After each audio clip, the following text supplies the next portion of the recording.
Good evening. This is the Guyana Learning Channel's news in capsule for Thursday, November 11, 2021. In the news tonight, government pushing for removal of a visa for Guyana-UK travel, and Demerara Harbour Bridge scheduled for a complete 2-day shutdown. In the world of sports, Guyana's hosting of Carifta Games shifted to 2023. Regionally, Lassafre volcano activity on decline, and on the international scene, Tesla boss sells $5 billion in shares after a Twitter poll. With the details, I am Danelli Singh.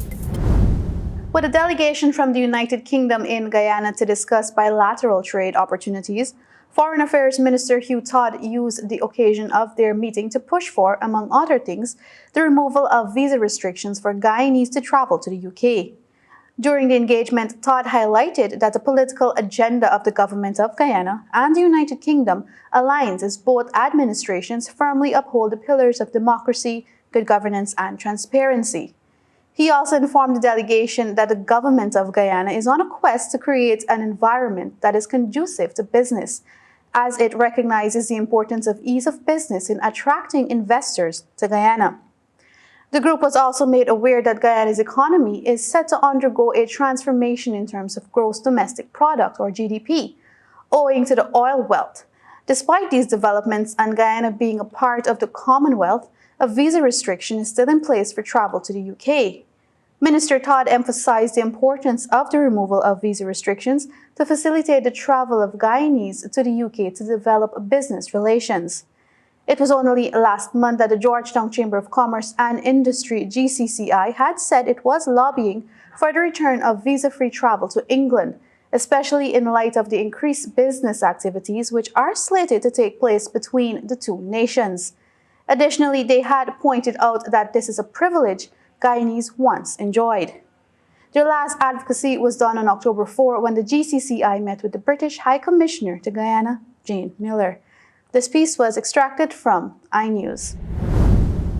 The Demerara Harbour Bridge, DHB, will be closed to all vehicular traffic on November 13 and 14 in order to restore two major components, retractor span 9 and 10, which are critical to the age structure's functionality. In a public missive, the DHB management explained that the bridge will be closed from 9 p.m. on Saturday to 5 a.m. on Sunday. Earlier in the year, a multi-million-dollar contract was awarded to Industrial Fabrication (INFAB) to repair and replace the damaged retractor spans, which facilitate the daily openings for seagoing vessels. Both are said to absorb the most wear and tear. The notice said that INFAB has completed its off-site design and fabrication works and is now ready to work on site. These works will result in the opening of the retractor spans. It will be extremely unsafe to commute during this time, the notice outlined. It was explained that the general objective of the rehabilitation project is to restore the retractor spans by eliminating the existing structural deficiencies and reconstruct retractor spans 9 so as to improve the bridge's condition, geometrics, safety, and load carrying capacity. INFAB is required to supply, deliver, install, test, commission, and transport and carry out assembly with all necessary permits, ancillary and work systems, whether expressly indicated or not. Repair works are also being carried out on the anchorage of the structure to the tune of $500 million. This piece was extracted from the newsroom. And now in the world of sports. Guyana has agreed to host the Carifta Track and Field Championships in 2023 instead of the initial schedule of 2022. Following the cancellation of Carifta Games in Bermuda earlier this year because of the COVID-19 pandemic, Jamaica is in line to host the games during the Easter weekend in 2022. Sportsmax reported this week. The development comes as Garth Gale, president of the Jamaica Athletic Administrative Association, announced at the North American, Central American, and Caribbean Special Congress on Saturday that Jamaica's sports minister Olivia Grange has given a green light to the games. The Carifta Games were scheduled to be held in Bermuda earlier this year, but was eventually cancelled because of the spike in the spread of the COVID-19 virus in that country. Usually held during the Easter weekend, the games were first moved to July 2 to 4 and then August 13 to 15, before it was eventually cancelled in May. The AAG had indicated the idea was floated of Guyana's hosting the 49th and 50th editions. This piece was extracted from the newsroom. And now for news in the region.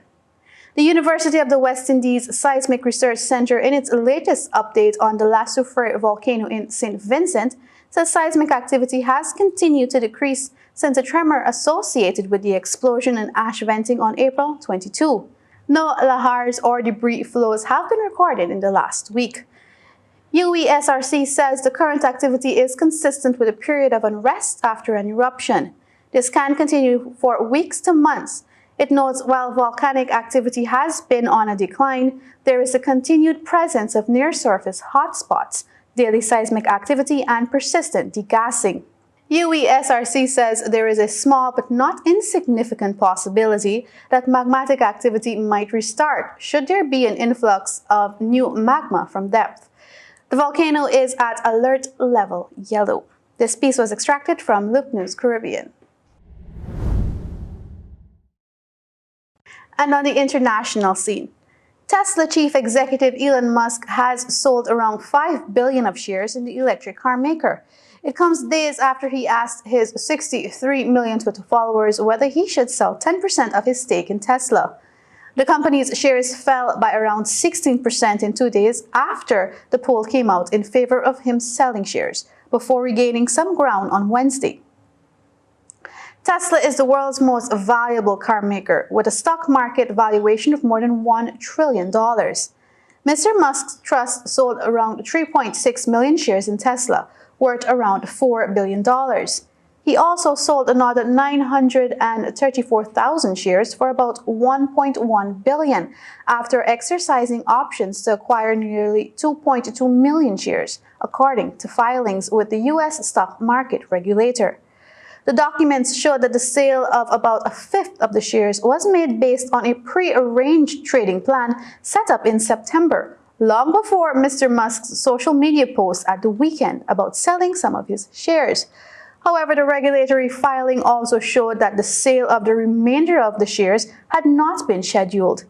The sales equate to about 3% of Musk's total holdings in Tesla, though it has not been confirmed that the sale was related to his weekend Twitter poll or if he intends to stagger further sales.